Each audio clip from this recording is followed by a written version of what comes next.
नमस्कार श्रोताओं, आकाशवाणी समाचार जयपुर के विशेष कार्यक्रम में अभिवादन स्वीकार करें शीला चावला की ओर से। श्रोताओं, हमें आज ये विशेष कार्यक्रम करते हुए बहुत ही हर्ष हो रहा है क्योंकि आज हम बहुत ही विशिष्ट अतिथि के साथ बात करने जा रहे हैं। हमारे आज के मेहमान हैं राजस्थान सरकार में शिक्षा और पंचायती राज मंत्री माननीय श्री मदन दिलावर जी। माननीय मंत्री जी, आपका आकाशवाणी जयपुर के स्टूडियो में बहुत बहुत स्वागत है। आज आप हमारे श्रोताओं के लिए, हमारे इस कार्यक्रम के लिए अपना कीमती वक्त निकालकर स्टूडियो में पधारे हैं। आपका एक बार फिर से बहुत बहुत धन्यवाद और स्वागत। श्रोताओं, कार्यक्रम को आगे बढ़ाते हुए मैं आपको बताना चाहूंगी कि आज माननीय मंत्री जी के साथ चर्चा में मेरा साथ दे रहे हैं आकाशवाणी के वरिष्ठ संवाददाता डॉक्टर जितेंद्र द्विवेदी। मैं उनका भी स्वागत करती हूं। धन्यवाद शीला जी।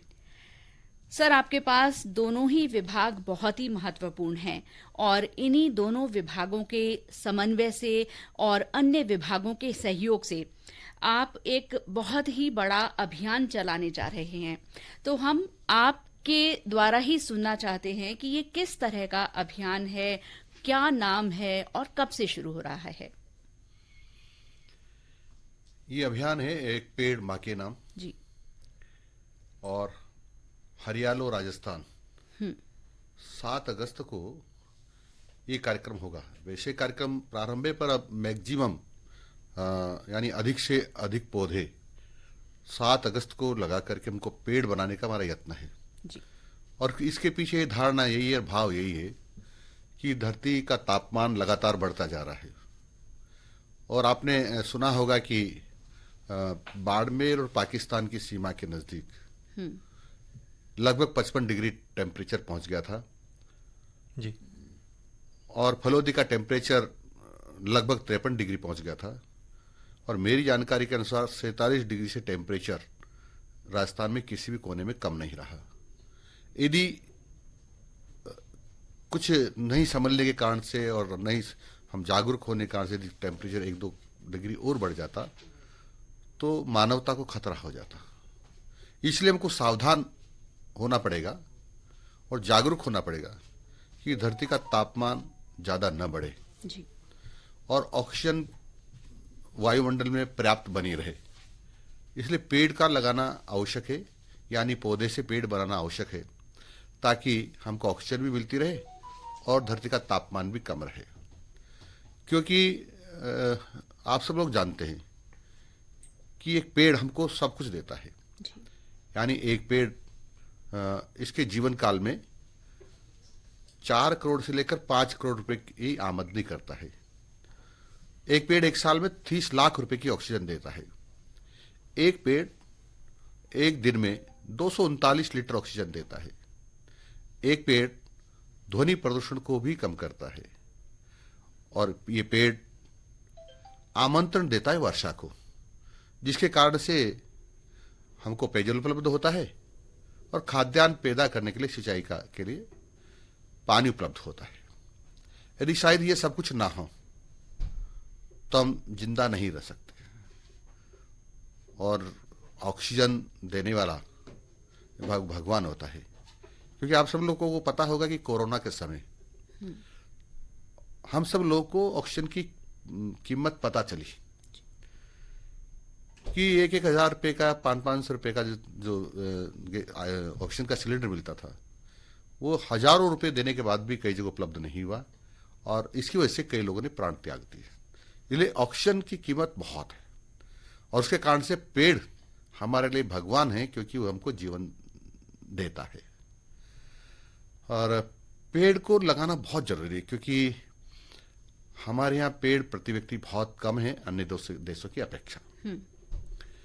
कनाडा की बात करते हैं तो 10,163 पेड़ हैं प्रति व्यक्ति।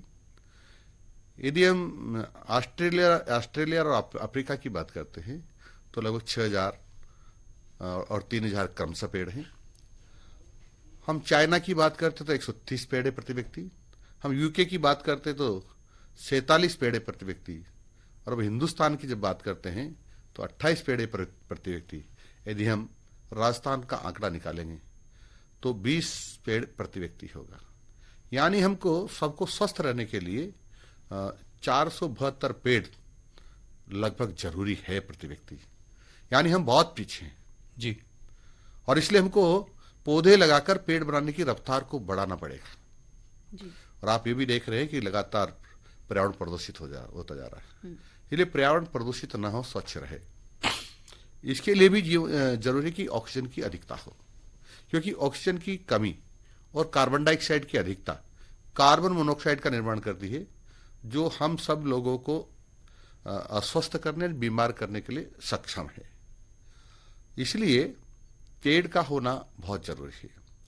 मैं बात करूं यदि विश्व के सभी शहरों की कि कितना तापमान रहा, तो जो वैज्ञानिकों ने तापमान का माप किया तो देश में सर्वाधिक 15 शहर निकले, उसमें से 7 शहर राजस्थान के हैं। मैं दोबारा इस बात को दोहरा रहा हूं कि विश्व भर में 15 शहर सर्वाधिक गर्म हैं, उसमें से 7 शहर राजस्थान के हैं। यानी राजस्थान भट्टी के मुहाने पर बैठा हुआ है। इसलिए हमको पेड़ लगाना भी बहुत जरूरी है। पेड़, हाँ जी, आप कुछ बोल। पेड़ के बारे में ऐसा भी कहते हैं कि ये भगवान है हमारा और धरती माता का श्रृंगार है, और धरती माता हमको सब कुछ देती है। यानी हमारा मलमूत्र तक भी सहती है। जब हमारे सतही पानी कम हो जाता है, यानी सरफेस वाटर कम हो जाता है, तो हम इसकी छाती में बड़ी बड़ी मशीनें चलाकर बड़े बड़े बोर करके भी पानी निकालते हैं। तभी उपथक नहीं बोलती धरती माता। हम बांधों से और नदियों से एक जगह से दूसरी जगह पानी ले जाने के लिए हम नहरें बनाते हैं। वो भी बड़ी बड़ी मशीनें लगाकर खुदाई करनी पड़ती है, तब बड़ी पीड़ा होती होगी भारत माता को, लेकिन वो सहन करती है। यानी हमारा सब कुछ कष्ट इसलिए सहन करती है भारत माँ कि हमको जिंदा रखती है। वो जिंदा रखना चाहती है, हमको खुशहाल देखना चाहती है, और इसीलिए वो सारी पीड़ा को भी सहती है। वो जानती है यदि मैंने अपने दर्द को मेरे बच्चों को बता दिया तो शायद वो पीने के पानी भी मेरे से नहीं ले पाएंगे, और मेरे को दर्द को देख भी खाद्यान्न नहीं ले पाएंगे, तो शायद वो मर जाएं। इसलिए हमको जिंदा रखने के लिए सब कुछ करती है। तो हमारी ड्यूटी बनती है कि जब भारत माता का तापमान बढ़ रहा है और वो इसलिए चिंतित है कि हम मर जाएंगे, तो फिर हमको भारत माता का तापमान कम करने के लिए भी हमको पेड़ लगाना जरूरी है, ताकि तापमान कम होगा और वायुमंडल प्रदूषित न रहेगा, तो हम सब लोग जिंदा रह पाएंगे। इसलिए पेड़ लगाना बहुत जरूरी है। सर, आपने पर्यावरण की चिंताजनक स्थिति की एक तस्वीर सबके सामने रख दी है। जो अभियान आप चला रहे हैं, जो कार्यक्रम आपने प्रारंभ किया है, और 7 तारीख को जो बहुत बड़ा कार्यक्रम होने वाला है, उसकी क्या कार्य योजना बनाई है? उसमें किस प्रकार सब लोग या विभाग की सहभागिता रहेगी, इस बारे में भी आप हमें विस्तार से बताएंगे। देखो, ये अभियान के बारे में जब से सोचा हमने, मैं लगातार सभी जिलों में स्वयं गया हूं। मैंने पूज्य संतों के साथ भी बातचीत की है, मैंने गौशाला संचालकों के साथ भी बातचीत की है, मैंने शिक्षा जो निजी और सरकारी है उनके साथ भी बातचीत की है, मैंने बातचीत की मजदूरों से, किसानों से, पेट्रोल पंप गैस एजेंसी चलाने वालों से, मजदूरों से, और सबको निवेदन किया है। पूज्य साधु संतों ने मुझे आशीर्वाद दिया है कि ये जो कार्यक्रम है ये कोई सरकारी नहीं रहा है, जन आंदोलन हो गया है, क्योंकि सबको जनता के हर व्यक्ति को जिंदा रहना है, और इसलिए जरूरी कि हम सब लोग इसमें पूरी ताकत के साथ भाग लें जी। और दिनेश गिरी जी महाराज जो सीकर जिले के हैं, उन्होंने कहा कि मैं 51,000 पेड़ लगाऊंगा। ऐसे ही एक अजीत सिंह जी है मेरे मित्र सीकर के, उन्होंने कहा मैं 51,000 पेड़ लगाऊंगा। एक संत ऐसे थे जो मैं सामान्य सा संत सोचता था, उन्होंने खड़े होकर कहा कि मैं 21,000 पेड़ लगाऊंगा। मेरे पड़ोस में जो पूज्य संत बैठे थे उनसे कहा कि भाई ये ऐसे ही तो नहीं बोल रहे हैं। बोला नहीं, ये बहुत जिद्दी संत है, इसने एक बार 10,000 पौधे लगाने का कहा, तो इन्होंने 10,000 पौधे लगाए और 8,000 आज भी जिंदा हैं। यानी सब लोगों में बहुत ही उत्साह है, उमंग है, और 7 अगस्त को अधिक से अधिक पेड़ लगाएंगे। और हम पहली बार ऐसा कर रहे हैं कि ये पेड़ अधिक से अधिक जिंदा रहें। जी। और इसलिए सरकार ने निर्णय किया है, माननीय मुख्यमंत्री जी भजन लाल जी शर्मा के नेतृत्व में, कि 200 पेड़ जहाँ सराउंडिंग एरिया में होंगे वहाँ हम एक रखवाला भी रखेंगे और उसको समय समय पर पानी पिलाने वाला भी रखेंगे। और इस प्रकार से लगभग 4 लाख लोगों को हम रोजगार दे सकते हैं। तो कि जब भी उसको जरूरत होगी पानी की, पानी भी पिलाएंगे और जानवरों से और अन्य लोगों से उसकी रक्षा भी करेंगे। यह मैं समझता हूँ कि ये पहली बार निर्णय हुआ है और पूरे राजस्थान की जनता इस बात के लिए माननीय मुख्यमंत्री भजन लाल शर्मा साहब को बधाई दे रही है कि हमने कभी नहीं सोचा था कि पेड़ों के लिए भी इस प्रकार की व्यवस्था हो सकती है। और गड्ढे खुदवाने के लिए भी हमने कहा कि जो सक्षम नहीं है, कई बार ऐसा होता है कि कोई मन में भाव होता है कि मैं 1000 पेड़ लगाऊंगा, 5000 पेड़ लगाऊंगा, 50,000 पेड़ लगाना चाहता हूं, लेकिन मैं इतनी गड्ढे तो खुदवाने की ताकत मेरे में नहीं है। तो हमने उनके लिए कहा है कि आप चिंता करने की जरूरत नहीं। हमने सभी जिला कलेक्टर्स, सभी जिला परिषद के सचिव, जिसको सीओ भी बोलते हैं, बीडीओ, सभी विभाग के अधिकारियों को कह दिया है, सचेत कर दिया है कि जब किसी को भी यदि पेड़ों की जरूरत पड़ती है या और गड्ढों की जरूरत पड़ती है, हम तो सरकार की तरफ से गड्ढे भी खुदवाने की व्यवस्था करेंगे और जो सक्षम लोग अपने गड्ढे खुदवाएं। दूसरा हमने कोशिश की है कि जो नगर निकाय हैं, सब नगर निकाय से आग्रह किया है और सबने अपनी व्यवस्थाएं की है कि जो सक्षम नहीं है उनके लिए गड्ढे खुदवाने की आप व्यवस्था करें, उनकी रखवाली के लिए भी आप आगे की व्यवस्था करें, और जो सक्षम नहीं है उनके लिए पौधे लगाने सुरक्षित ट्री गार्ड की भी व्यवस्था करें। और गांव में हमने कोशिश की है कि हम फेंसिंग भी करेंगे, उनके जहाँ जरूरत पड़ेगी कि भी असुरक्षित है वहाँ ट्री गार्ड भी लगाने की कोशिश करेंगे।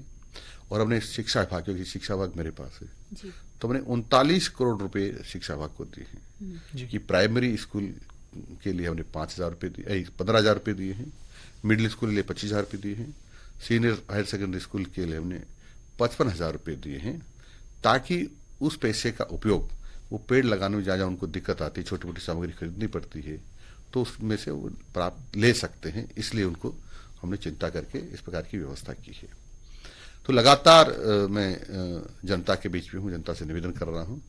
और जो 7 तारीख को यानी 7 अगस्त को माननीय मुख्यमंत्री जी ने सभी मंत्रियों को कहा है कि सब अपने अपने प्रभार के जिले में जाएं। यानी कोई न कोई मंत्री किसी न किसी जिले का प्रभारी है। जैसे में पुराना जिला जो जोधपुर है, जिसमें फुलोदी भी आता है, जयपुर ग्रामीण भी आता है, यानी वर्तमान 3 जिले कह सकते हैं, उसका मैं प्रभारी हूँ। ऐसे ही सभी मंत्री किसी न किसी जिले के प्रभारी हैं, वहाँ जाएंगे, बड़ा कार्यक्रम भी होगा और सब लोग पौधे भी लगाएंगे। हमने टारगेट दिया लोगों को कि एक जो विद्यार्थी है, चाहे वो LKG का हो चाहे 12वीं क्लास का हो, सब इतने पौधे लगाएंगे जितने उसके परिवार में सदस्य हैं। हमने किसान भाइयों को निवेदन किया कि आप इतने पौधे लगाएं जितनी जमीन आपके रेवेन्यू रिकॉर्ड में दर्ज है बीघा में, यानी किसी की 20 बीघा जमीन पर 20 पौधे लगाएगा, ऐसा हमने कहा। हमने पेट्रोल पंप वालों से, गैस एजेंसी चालकों से, इनसे भी निवेदन किया है कि आपको भी कम से कम 300 पौधे लगाना है। और हमने बहुत जो सामान्य लोग हैं उनसे भी कहा है कि आपको यदि प्रधानमंत्री आवास योजना में सरकार से सहायता मिली है तो आप 5 पौधे लगाइए। जिनको 450 रुपये में गैस का सिलेंडर मिल रहा है वो 5 पौधे लगाए। जिनको गैस का कनेक्शन निःशुल्क मिला है वो 5 पौधे लगाए। जिसको शौचालय का पैसा मिला है वो 2 पौधे लगाए। और हमने जो खनन करता है यानी माइनिंग करते हैं उसका जो 100x100 का खनन कर रहे हैं वो 500 पौधे लगाएं, और ज्यादा करें तो उसी अनुपात में वो आगे बढ़े और इतने पौधे लगाएं। तो हमने सबसे आग्रह किया है कि वो अधिक से अधिक पौधे लगाएं।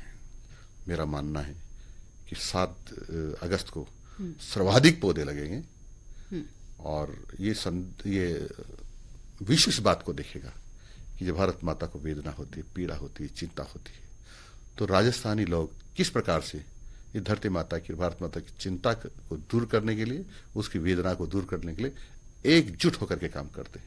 ये विश्व में मैसेज आएगा।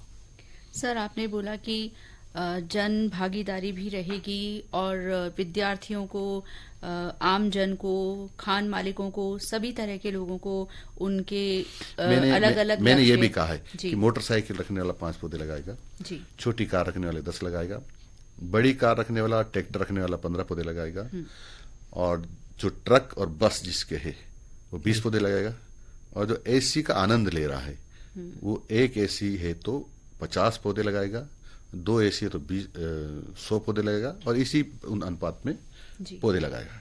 मैं समझता हूँ बूंद बूंद करके घड़ा भरेगा। ये छोटा छोटा टारगेट हमने दिया है और ये बड़ी संख्या में पौधे लगेंगे, जो मेरा मानना है कि हो सकता है ये वर्ल्ड के एक दिन में लगने वाले पौधे सर्वाधिक हो। जी सर, मैं यही जानना चाहती हूँ कि आपने सभी लोगों को लक्ष्य भी दिए हैं और अपेक्षाएं भी रखी हैं, तो आपका कितना एक अनुमान है कि इस दिन हम इतने पौधे लगा पाएंगे? वो नंबर जो एक होगा लक्ष्य देखो, का। अनुमान तो मैं इसलिए नहीं कह सकता हूँ क्योंकि ज्यादा भी हो सकता है, कम भी हो सकता है, पर मैं ये कह सकता हूँ कि वर्ल्ड में जितने पौधे अभी तक लगे हैं उससे ज्यादा पौधे एक ही दिन में लगे। सर, आपने एक ही दिन मतलब वर्ल्ड में सबसे ज्यादा पौधे एक दिन में लगाए होंगे, उससे ज्यादा राजस्थान में एक दिन में इतने पौधे लगे। सर, हमारा प्रदेश जो है वो मरु प्रदेश है, तो बहुत अच्छी बात है कि 7 अगस्त को इतनी बड़ी संख्या में पौधे लगने जा रहे हैं। मैं ये भी जानना चाहूंगी कि आपने बताया कि सार संभाल के लिए भी हम व्यक्ति रखने वाले हैं। आने वाले दिनों में हम कैसे जान पाएंगे कि इस अभियान में इतने पौधे तो लगे थे लेकिन जिंदा इतने रहे हैं? वो गणना जो है उसकी क्या व्यवस्था रहने वाली? देखो, हम तो गड्ढों का भी जियो टैग करा अच्छा, जियो टैगिंग करा रहे हैं जी, तो पेड़ों की भी जियो टैगिंग कराएंगे, और कितने पौधे लगे वो भी उससे पता चल जाएगा। और जैसे मेरे को एक्सपर्ट ने बताया है कि अपन ऑफिस में बैठे बैठे भी उन पौधों को मॉनिटरिंग करते रहेंगे कि कल जो पौधा था आज है कि नहीं है, कोई जानवर ने नुकसान तो नहीं पहुंचा दिया, या कोई जल तो नहीं गया है, या पानी के कारण से मर तो नहीं गया है। इन सब का भी बैठे बैठे यहाँ से मॉनिटरिंग कर सकेंगे, ऐसा टेक्नोलॉजी है। सर, इसके लिए कोई ऐप वगैरह की भी व्यवस्था? यस, ऐप वगैरह बनाया है जी, और सबको बताया कि इस ऐप पर इस प्रकार से जियो टैगिंग करें। सर, इसमें आपने कई सारे लोगों को इंडिविजुअल रिस्पॉन्सिबिलिटी फिक्स की है, लेकिन जो विभिन्न विभाग है, महिला एवं बाल विकास विभाग है, आपके 2 विभाग है, इसके अलावा जो विभिन्न विभाग हैं उनको किस प्रकार इस अभियान से जोड़ा गया है? माननीय मुख्यमंत्री जी ने और हमारे मुख्य सचिव महोदय ने सबसे आग्रह किया है, सबको निर्देश दिए हैं, और सारे विभाग, सरकार के विभाग इस काम में जुट गए हैं, और इसलिए पूरी सरकार मिल गई है। पूरी सरकार ही नहीं, राजस्थान की पूरी जनता जुट गई है, क्योंकि मैंने कहा ना कि जन आंदोलन हो गया है।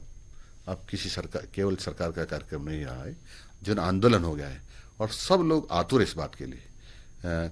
कल शाम को भी माने संतों के चरणों में था, पधारे थे मेरे घर, लगभग 30 संत थे जी। उन्होंने सबने कहा कि हम जी जान लगा देंगे और हर कीमत पर सब अधिक से अधिक पौधे लगाएंगे। हम जनता, वो कई माह से जनता को भी आग्रह कर रहे हैं, और वो खुद भी इसमें जुट गए हैं।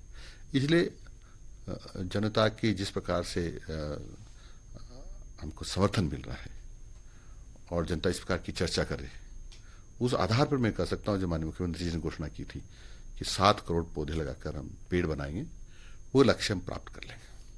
सर, युवाओं और महिलाओं को जोड़ने के लिए भी क्या कोई पहल की गई है? क्योंकि वो भी हमारे समाज का एक महत्वपूर्ण अंग है। विशेष रूप से युवा आजकल पर्यावरण के प्रति वो सजगता नहीं है उनके अंदर, तो उनके लिए क्या किया गया है?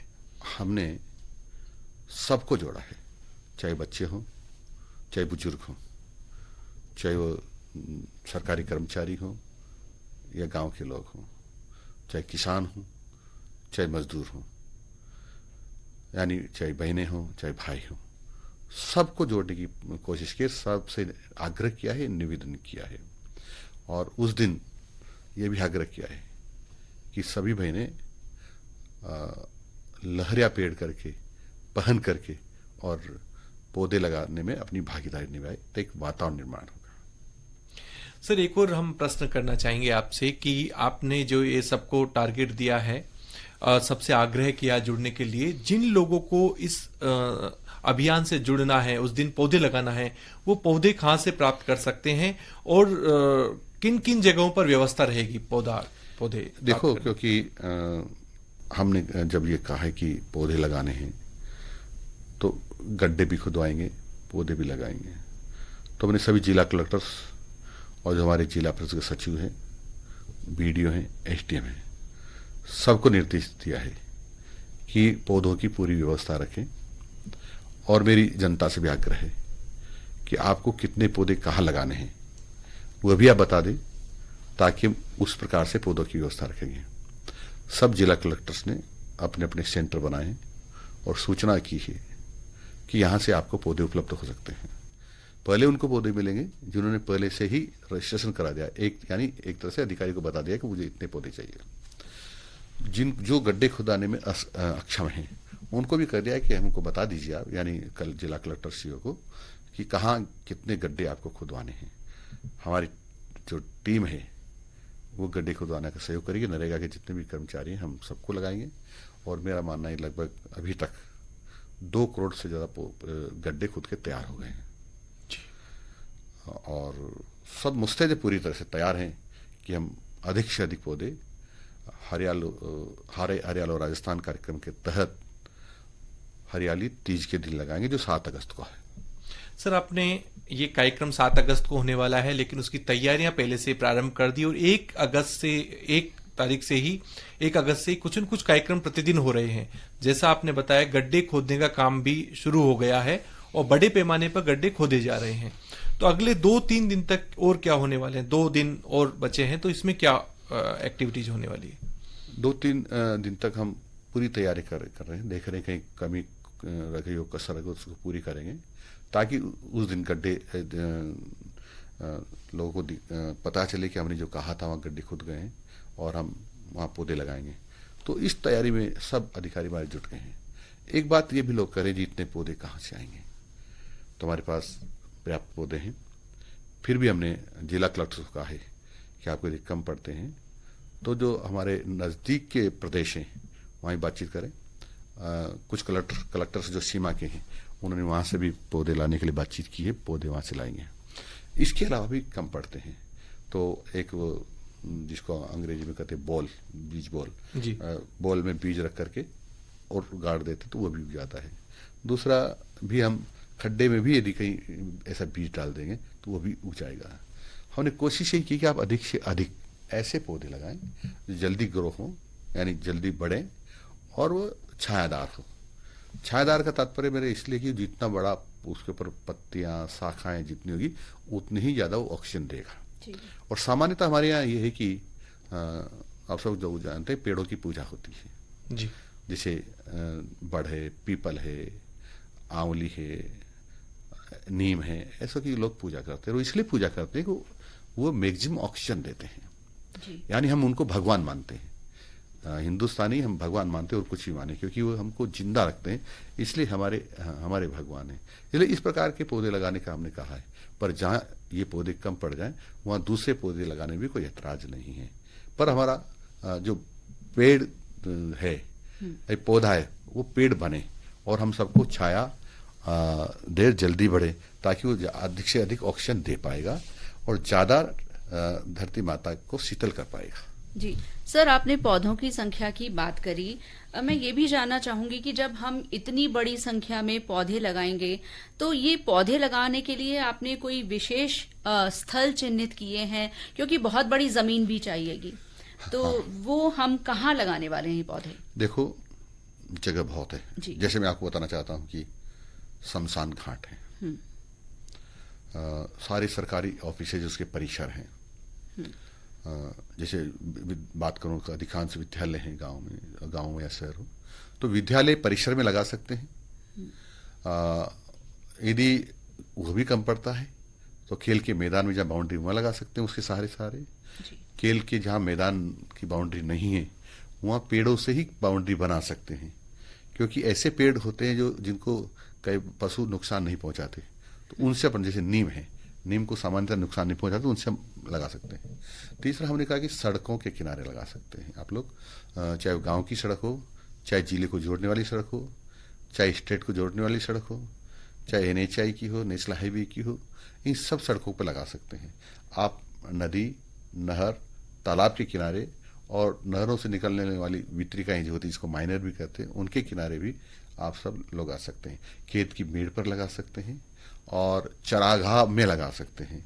यानी पर्याप्त स्थान है, स्थान की कोई कमी नहीं है हमारे पास, वो लगा सकते हैं। शहरों में जहाँ चौड़े रोड हैं, वहाँ मकान बने हुए हैं, तो मकानों के सामने भी लगा सकते हैं, पार्कों में भी लगा सकते हैं।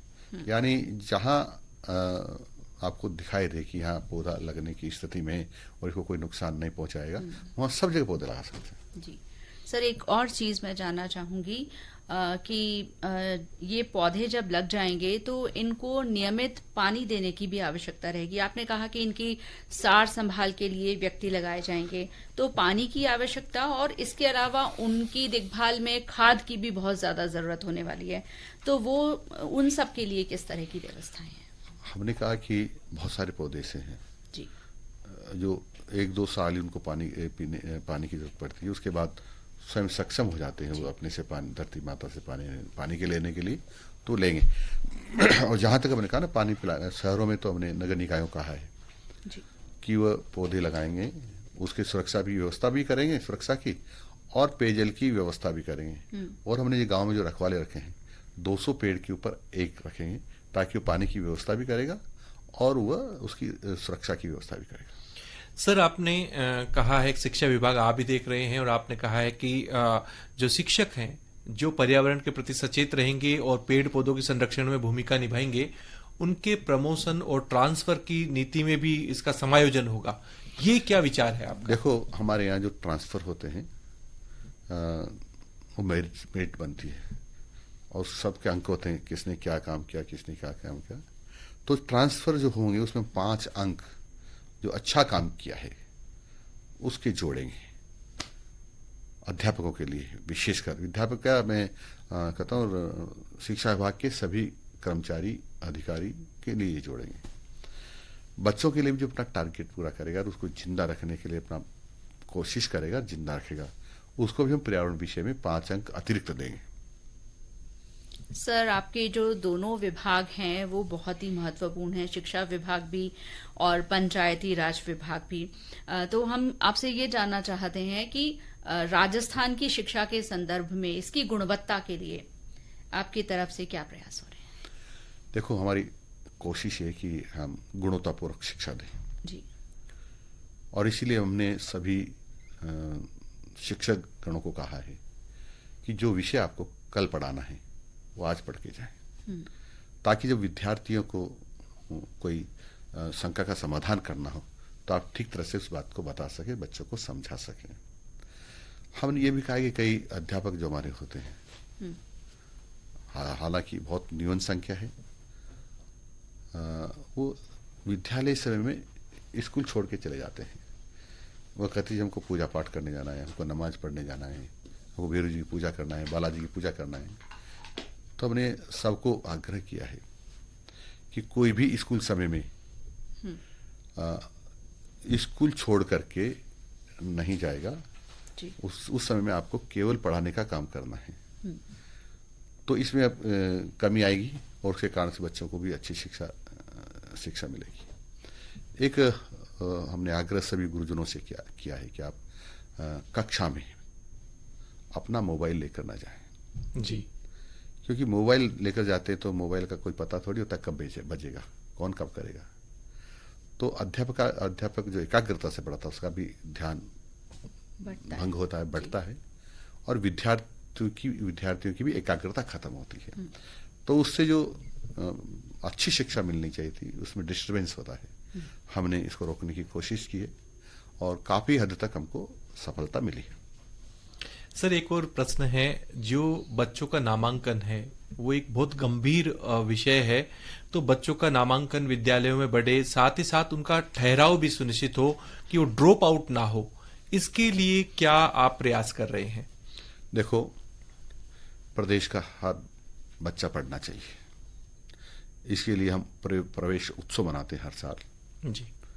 उसके अतिरिक्त भी आपको पता होगा, जो गरीब बच्चे हैं उनको हम छात्रवृत्ति देते हैं, और जो अच्छे अंक लाने वाले बच्चे होते हैं उनको हम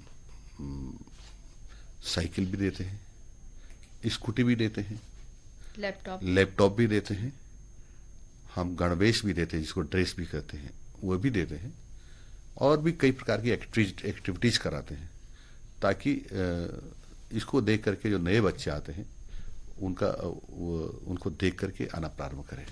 वैसे बहुत कम बच्चे ऐसे हैं राजस्थान में जो स्कूल से दूर है, यानी शिक्षा से दूर है। फिर भी हमारा प्रयत्न है कि जो छूट गए हैं उनको भी हम पूरा करेंगे। सर, एक और प्रश्न है मेरा कि प्रदेश में नई शिक्षा नीति को पूरी तरीके से लागू करने के लिए क्या क्या कदम उठाए जा रहे हैं और कब तक लागू हो जाएगी? देखो, ये तो 2020 से प्रारंभ हो जाना चाहिए था, क्योंकि हमारे देश के प्रधानमंत्री ने 220 से ये लॉन्च कर दी थी नई शिक्षा नीति, लेकिन यहाँ कांग्रेस की सरकार होने के कारण से इन्होंने उसको आगे नहीं बढ़ाया। अब सरकार यहाँ भारतीय जनता पार्टी की है, केंद्र भी भारतीय जनता पार्टी की है। हम इसको जो चरण दिए हुए हैं इसको लागू करने के, उसकी पालना करते हुए चरणबद्ध तरीके से हम राष्ट्रीय शिक्षा नीति लागू कर रहे हैं। सर, महात्मा गांधी स्कूलों के बारे में भी हम जानना चाहेंगे कि उनका क्या स्टेटस रहने वाला है? देखो, मैंने कहा कि शिक्षा की वजह से सबका भविष्य उज्जवल है जी, और हम सभी विद्यालयों को अच्छा करना चाहते हैं। जैसे आपने देखा होगा पीएम श्री विद्यालयों की स्थिति आप जाकर तो बहुत बढ़िया है।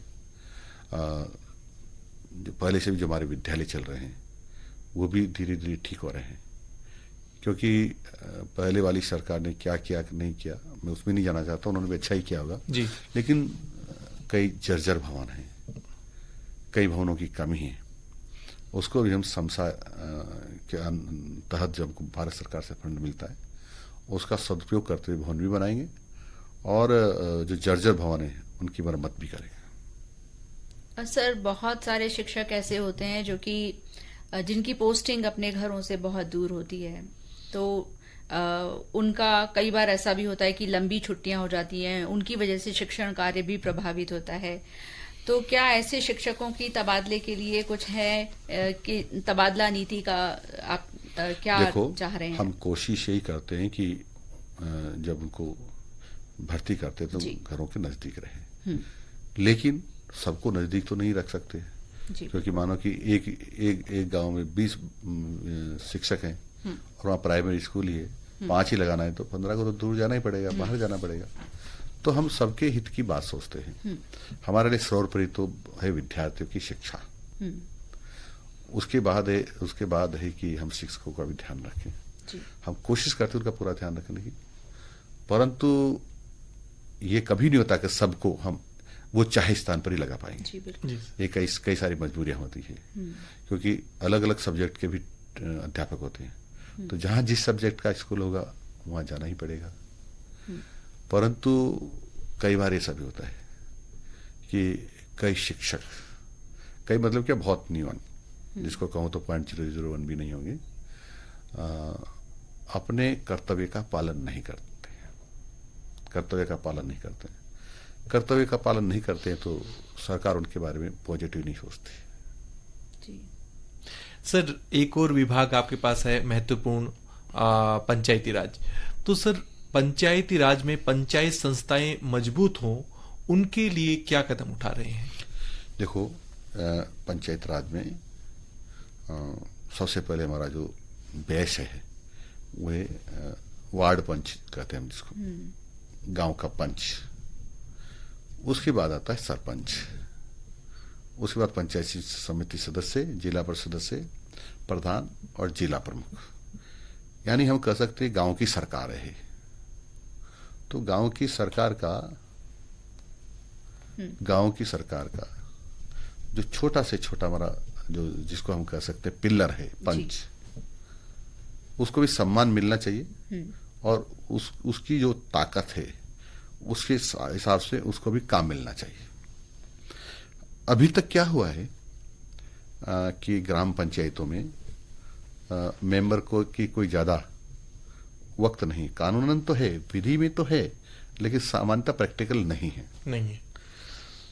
तो हमने कोशिश ये की है कि एक वहाँ ग्राम पंचायतों में क्या होता है कि जो मीटिंग होती है ग्राम पंचायत की, तो उसका एक कार्यवाही रजिस्टर होता है। कार्यवाही रजिस्टर में उपस्थिति होती है, वहाँ उपस्थित रहने वालों की, फिर जो मीटिंग में जो लोग अपनी बात करते हैं उसको लिखा जाता है। कई बार निर्माण के प्रस्ताव होते हैं, कुछ अन्य काम होते हैं, पर तो गलती कहाँ होती है नीचे आगे जाकर कि वो सरपंच और ग्राम सेवक साइड में दस्तखत कराते हैं। जैसे उन्होंने यहाँ लिख लिया और फिर नीचे दस्तखत नहीं कराते, साइड में दस्तखत कराते हैं। तो चाहे जो फिर ग्राम सेवक और सरपंच मिल करके लिख सकते हैं। हमने कहा कि नहीं, इस पर पाबंदी होगी। अब हमने कहा इनको 3 चरणों में कर दिया है। पहला उनकी उपस्थिति, दूसरा जो भी प्रस्ताव या अपनी बात जो कहते उसको लिखें, तीसरा होगा निष्कर्ष होगा, और उसके बाद सब निष्कर्ष के नीचे दस्तखत करेंगे, कोई गैप नहीं होगा ताकि बाद में कोई लिख ना पाए। उसके कारण से जो निर्णय होंगे तो पंच करते हैं, जिसको वार्ड पंच कहा जाता है। तो फिर उनको लगेगा कि यह निर्णय हमारा किया हुआ है जी, हमारा किया हुआ है, यानी हमारी वजह से हुआ है, तो उसकी ताकत बढ़ेगी, वो इंटरेस्ट भी लेगा मीटिंग में जाने के लिए। आजकल कई वार्ड पंच पंचायत की मीटिंग में जाते ही नहीं, क्या करना है, हम कुछ भी कहेंगे तब भी उसका कोई अर्थ होगा नहीं, वो नीचे कुछ भी लिख लेंगे। हमने इस पर पूरी पाबंदी लगा दी है कि आप ऐसा नहीं कर सकते, अन्यथा उनके खिलाफ हम कार्रवाई करेंगे। ऐसा हमने कहा, इसके कारण से ठीक होने की संभावना। सर, आपसे ये भी जानना चाहेंगे कि पंचायत के लिए धन की भी बहुत ज्यादा आवश्यकता होती है, तो पंचायतों की आय बढ़ाने के लिए किस तरह के प्रयास किए जा रहे हैं? देखो, पंचायतों की आय बहुत सारी होती है जी। फाइनेंस कमीशन का पैसा आता है, उसमें जिला परिषद को पैसा मिलता है, उसमें से पंचायत समिति को मिलता है, और पैसा मिलता है ग्राम पंचायत को। सर्वाधिक पैसा ग्राम पंचायत को मिलता है, उससे काम चल जाता है। कई बार तो मैं देखता हूं कि ग्राम पंचायत पैसा ही नहीं खर्च कर पाती है। जो आप बात कर रही थी निजी आय की, निजी आय भी बढ़ना चाहिए। हमारे यहाँ हड्डियों का ठेका होता है, हमारे यहाँ हाट बाजार मेले लगते हैं, उससे इनकम होती है। पहले जिसको काइन हाउस कहते हैं हम लोग, जैसे कोई पशु किसका नुकसान करता है उसको पकड़ के पंचायत में, पंचायत का एक बाड़ा होता है उसमें रख देते हैं, फिर उसको छुड़ाने आता है व्यक्ति जिसका होता है, उससे हमारी इनकम होती है। तो इनकम के कई साधन हैं हमारे पास, लेकिन कई बार उसका उपयोग नहीं करने के कारण से नहीं हो पा रहा। जैसे हम किसी को आवास भूखंड देते हैं, उससे भी पैसा आता है हमारे पास, तो इनकम बढ़ती है, लेकिन अभी वो पर्याप्त नहीं है, क्योंकि सरपंच साहब का ज्यादा ध्यान उधर नहीं होता है। हम कोशिश करेंगे कि जनता को भी कोई परेशानी ना हो, लेकिन जो पहले से तय है, जो सोर्स से तय है, वो पैसा आना ही चाहिए, उसकी पूरी कोशिश करेंगे। सर, हमारे पूरे प्रदेश के श्रोता आपको सुन रहे हैं, आप हमारे श्रोताओं को क्या संदेश देना चाहेंगे? देखो, अभी तो मेरा यही आग्रह है, निवेदन है सब लोगों से कि पर्यावरण प्रदूषित नहीं होना चाहिए, धरती माता का तापमान नहीं बढ़ना चाहिए। ये जब होता है तो मानवता को खतरा हो जाता है और हम सब लोगों को नुकसान होता है। यानी थोड़ा भी तापमान और बढ़ेगा, जैसे मैंने बताया कि फलोदी शहर और बाड़मेर और पाकिस्तान की सीमा से ज्यादा तापमान हो जाएगा, तो हमारा जिंदा रहना मुश्किल है। और फिर उस समय एक कोई नुकसान नहीं होगा, उस जितने एरिया में जितना तापमान बढ़ाए है उस सारे एरिया का नुकसान होगा, चाहे उसमें छोटा हो बड़ा हो, चाहे करोड़पति हो चाहे फिर भिखारी हो, चाहे गरीब हो अमीर हो, चाहे वृद्ध हो चाहे बालक हो चाहे जवान हो, सबको नुकसान होने वाला है। और इसके कारण से भारत माता बहुत दुखी है, चिंतित है, पीड़ा में हो। और हम तो भारत माता के सच्चे बेटे हैं, तो फिर हमारा दायित्व बन जाता है कि इस भारत माता की चिंता को, पीड़ा को कम करने के लिए हम अधिक से अधिक पेड़ लगाएं और 7 अगस्त को दिखा दें हम विश्व को कि भारत माता को तनिक भी चिंता होती है तो हम सब लोग एकजुट होकर के इसकी पीड़ा को कम करने के लिए कोशिश करते हैं, प्रयास करते हैं और सब कुछ लुटा देंगे, पर भारत माता को पीड़ा नहीं होने देंगे। जी सर, बहुत ही अच्छी भावना है आपकी, और आपने अपना कीमती वक्त निकालकर आप आकाशवाणी के स्टूडियो में आए, आपका बहुत बहुत आभार। धन्यवाद साहब। श्रोताओं, अब मुझे इजाजत दीजिए। नमस्कार। चलते चलते मैं आपको बता दूं, आज के इस कार्यक्रम की रिकॉर्डिंग में तकनीकी सहयोग दिया सुप्रिया बनर्जी और रणदीप यादव ने। रिकॉर्डिंग में सहयोग किया सुदर्शन नाहर ने, संपादक मनीष मीणा और प्रस्तुतकर्ता नीलेश कुमार कालभोर।